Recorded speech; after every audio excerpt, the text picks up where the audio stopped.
Good day mga kapanalig! Narito kami ngayon para sa aming catechetics. At ang aming diskusyon ay patungkol sa infant baptism.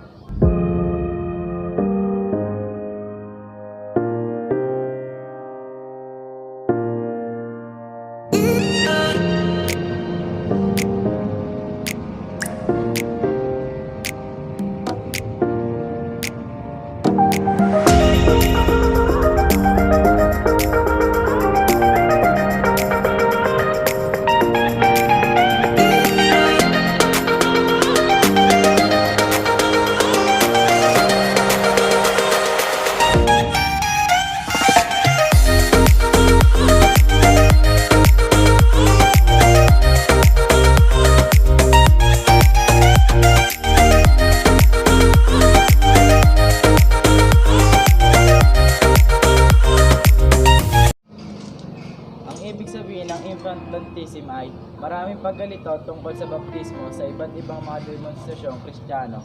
Gayunpaman, hindi ito bunga ng Biblia na naghahatid ng isang nakakalito na mensahe na malinaw sa Biblia kung ano ang bautismo, kung sino ito at kung ano ang nagagawa nito. Sa Biblia, ang mga naniniwala lamang na nagbibigay ng kanilang pananampalataya kay Kristo ay ang bautismuhan bilang isang pampublikong patotoo. Pagkakakilanlan sa Kanya, Acts 2, verse 38, Romans 6, chapter 6, verse 3-4. Ang pagbibinyag ng tubig sa pamamagitan ng paglulubog ay isang hakbang na pagsunod pagkatapos ng pananampalataya kay Kristo. Ito ay isang pagpapahayag ng pananampalataya kay Kristo, isang pahayag na pagsuko sa Kanya at pagkilala sa Kanyang kamatayan, libing at pagkabuhay muli. The list often criticize the Catholic Church practice of baptizing infants. As fundamentalists sees it, baptism is not a sacrament but an ordinance. Since the New Testament era, the Catholic Church has always understood baptism differently, teaching that is a sacrament which accomplishes several things, the first of which remission of sin, both original sin and actual sin. Only original sin in the case of the infants and young children, since they are incapable of actual sin, and both original sin and actual sin in the case of older persons. Mula na magsimula ang panahon ng bagong tipan, ang Katolikong simbahan ay nagsisimula na rin maintindihan ang pagkakaiba ng baptismo. Ang una kung saan ang kapatawaran ng kasalanan, kapwa ang orihinal na kasalanan at ang tunay na kasalanan. Ang orihinal na kasalanan lamang sa kaso ng mga sanggol at mga bata.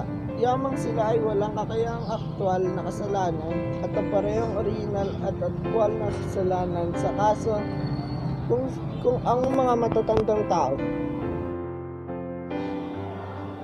Christ calls all to baptism. Opposition to infant baptism is not a new phenomenon. In the Middle Ages, some groups developed that rejected infant baptism, the Waldenses and Catholics. Later, the Anabaptists echoed them, claiming that infants are incapable of being baptized validly. But the historic Christian Church has always held that Christ's law applies to infants as well as adults. For Jesus said that no one can enter heaven unless he has been born again of water and the Holy Spirit. It is according to John chapter 3, verse 5.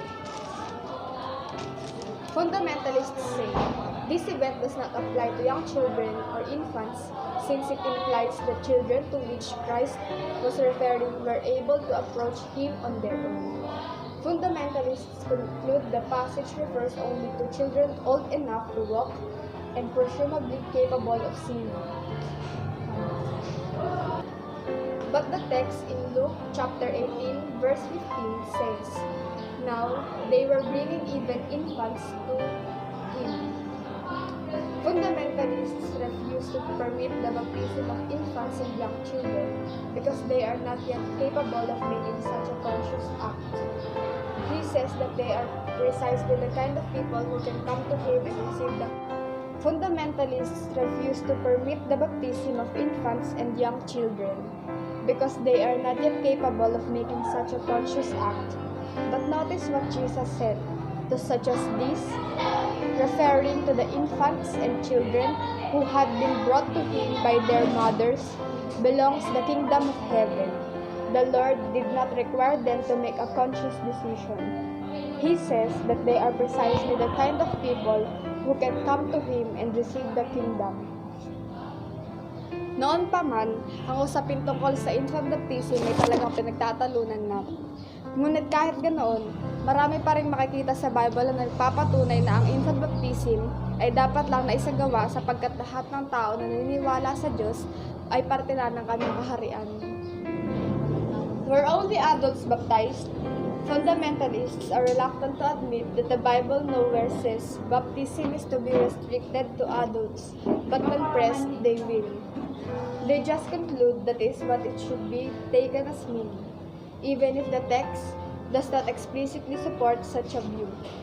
Naturally enough, the people whose baptisms we read about in scriptures are adults, because they were converted as adults. This makes sense because Christianity was just beginning. There were no cradle Christians. Even in the books of the New Testament that were written later in the 1st century, during the time when children were raised in the first Christian homes, we never, not even once, find an example of a child raised in a Christian home who is baptized only upon making a decision for Christ. Ngunit kahit wala mga example na nakita, laging ina-assume na ang mga bata na nasa Kristiyanong pamilya ay antimanong Kristiyano na. At ito ay ayon sa Romans chapter 6 verse 3. Ang aking mga susunod na sasabihin ay patungkol sa specific biblical reference na nagpapatunay na hindi lamang mga matatanda o may edad ang pwede magpabinyag, kundi pati din ang mga sanggol ay may karapatang magpabautismo. Ngunit, maaaring itanong ng isa, sinasabi ba ng Biblia na ang mga sanggol o bata ay maaaring mapabinyagan? Malinaw ang mga indikasyon. Sa Bagong Tipan, nabasa natin na si Lydia ay na-convert sa pangangaral ni Pablo at napabinyagan siya kasama ang kanyang sambayanan. Mula sa Gawa 16 to 15. Ang Pilipinong bilanggo na sina Paul at Silas ay nagbalik sa pananampalataya ay napabinyagan ng gabing iyon kasama ang kanyang sambayanan. Sinabihan kami na sa parehong oras ng gabi siya ay mapabinyagan kasama ang lahat ng kanyang pamilya. Mula sa Gawa 16 to 33. At sa kanyang mga pagbati sa mga taga-Korinto, naalala ni Pablo na sinabi niyang, bininyagan ko rin ang sabayanan ni Sepanas. Mula sa unang sulat ni San Pablo sa mga taga-Korinto, chapter 1, verse 16. Hindi natin alam ang eksaktong edad ng mga bata. Maaaring sila ay lumipas na ang edad ng kadahilanan sa halip ng mga sanggol, pagkatapos ay muli, maaari silang maging sanggol. Mas marahil, mayroong parehong mas bata ang mas matandang mga bata. Tiyak na mayroong mga batang mas bata kaysa sa edad na pangangatwiran. Sa ilang mga sambayanan, sa nanabautismahan, bukod dito, binigyan ng pattern ng Bagong Tipan ang pagbibinyag sa sambayanan. Kung may mga pagbubukod sa panuntunang ito, tulad ng mga sanggol, magiging malinaw. Nangangahulugan ito ng higit pa sa asawa, kasama rin ang mga bata. Kung ang teksto ng mga gawa ay tinutukoy lamang sa Pilipinong kulungan at ang kanyang asawa, mababasa natin na siya at ang kanyang asawa ay mabautismahan. Ngunit hindi kami. Sa gayon, ang kanyang mga anak ay dapat na mapabautismahan din. Ang parehong naaangkop sa iba pang mga kaso ng bautismo sa sambayanan sa banal na kasulatan.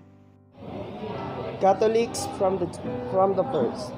The present Catholic attitude accords perfectly with early Christian practices.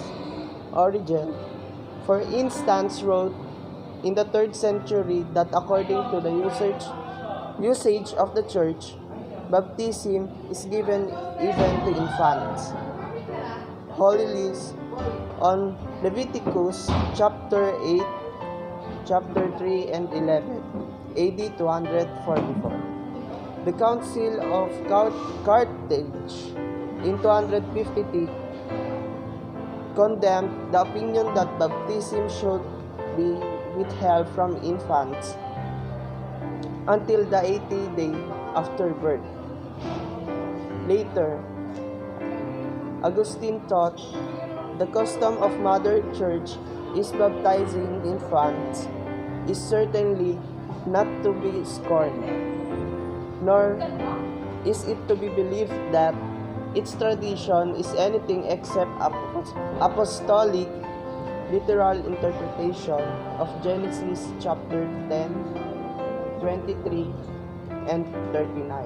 AD 408. Noon pa man, nasasaad na sa ilang council sa isang simbahan na ang infant baptism ay isinasagawa na noon.